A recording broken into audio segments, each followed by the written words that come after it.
Hello students, my name is Dr. Ian Church and I'm an assistant professor of philosophy here at Hillsdale College, as well as the director of the Arte Research Center. I hope you all are doing well and thriving despite the current circumstances. So one of the most prominent versions of the problem of evil goes a bit like this. If there's a God, then there won't be pointless suffering. There is pointless suffering, therefore there is no God. Now, as you can undoubtedly tell, that argument hinges on there being pointless suffering. And why should we think that there's pointless suffering in this world? Well, maybe it's because sometimes there's suffering that seems pointless. It appears pointless to us. And if a target instance of suffering appears to be pointless to us, then that might make it seem as if it is pointless. It might give us evidence for thinking that it is pointless. And if we have evidence for thinking that it is pointless, then that's evidence against theism according to this argument. Well, that's how it's supposed to go. But we can ask really important questions about when and why instances of suffering appear pointless.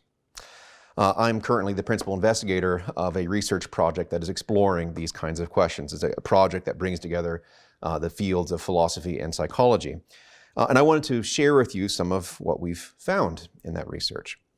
In particular, what we found is that the evils of this world, the suffering that we endure, that we see, that we read about, will all seem much more pointless if viewed without context.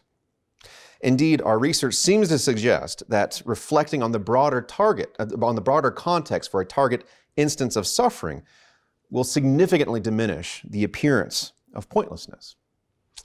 And for me, that makes sense, right? If you were to be watching the cable news cycle and you have sort of endless reports on terrible things that are occurring because people tune in for terrible things more likely than how things are working well. And so, if you're watching news and you see an instance of suffering and loss before suddenly cutting to a commercial for fabric softener, that suffering can seem pointless, that we are robbed of any sort of broader context to make sense of the suffering that we see.